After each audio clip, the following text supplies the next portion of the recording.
বিশ্ব শান্তি সূচকে চলতি বছর ৩৩ ধাপ পিছিয়ে গেছে বাংলাদেশ।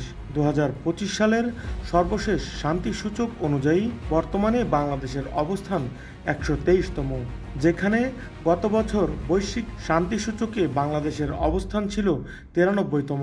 তবে প্রতিবেদন অনুসারে শান্তির দিক থেকে যুক্তরাষ্ট্রের চেয়ে এখনও কিছুটা এগিয়ে রয়েছে বাংলাদেশ।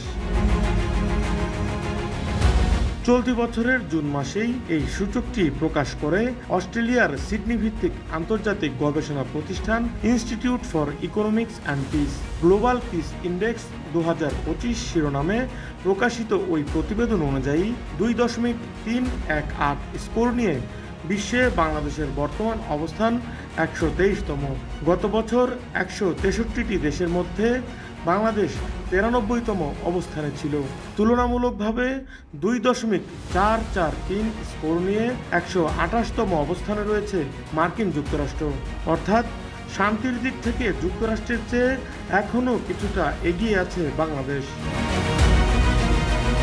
আইইইপি জানিয়েছে, ভূ রাজনৈতিক উত্তেজনা ও অর্থনৈতিক অনিশ্চয়তা বৃদ্ধির মধ্যেই বৈশ্বিক শান্তির গড় স্তর ০.৩৬% হ্রাস পেয়েছে।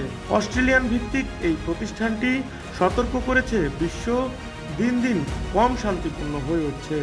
দ্বিতীয় বিশ্বযুদ্ধের পর থেকে শান্তির এমন অবনতি আর দেখা যায়নি। গত ১৭ বছর গড় দেশ ভিত্তিক শান্তির সূচক ৫.৪% কমে গেছে, যা ২০০৮ সাল থেকে বৈশ্বিক শান্তির ধারাবাহিক পতনের ইঙ্গিত দেয়। তবে চলতি বছরে ৭৪টি দেশের শান্তি সূচকে উন্নতি দেখা গেছে, যা কিছুটা আশাব্যঞ্জক। ২০২৫ সালের গ্লোবাল পিস ইন্ডেক্সে শান্তিপূর্ণতার সবচেয়ে বেশি অবনতি হয়েছে বাংলাদেশের। ৩৩ ধাপ নিচে গিয়ে ১২৩তম অবস্থানে অবস্থান করছে, যা এই সূচকের শুরু থেকে সর্বনিম্ন র্যাঙ্কিং।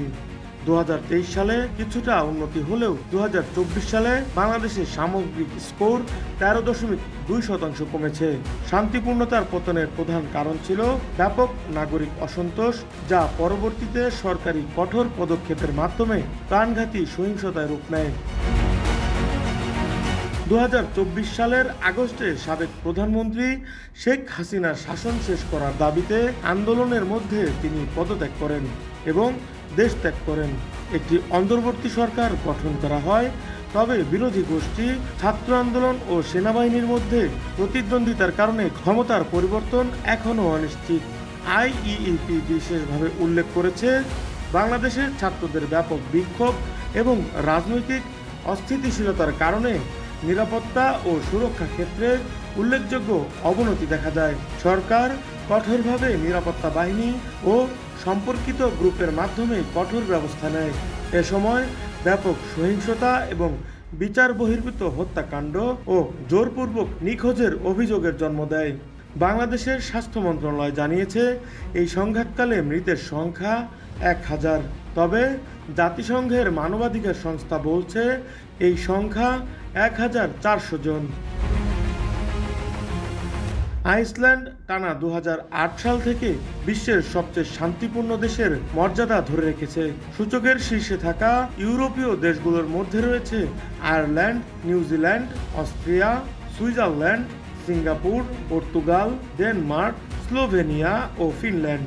অন্যদিকে মধ্যপ্রাচ্য ও উত্তর আফ্রিকা অঞ্চল টানা ১০ম বছরের মতো সবচেয়ে কম শান্তিপূর্ণ অঞ্চল হিসেবে চিহ্নিত হয়েছে। সবচেয়ে কম শান্তিপূর্ণ ৫ দেশ হল সুদান, গণতান্ত্রিক প্রজাতন্ত্র কঙ্গো, দক্ষিণ সুদান, ইয়েমেন ও আফগানিস্তান। বাংলাদেশ ছাড়াও শান্তি সূচকে সবচেয়ে বেশি পেছানো দেশগুলো হল ইউক্রেন, রাশিয়া, মিয়ানমার ও কঙ্গো।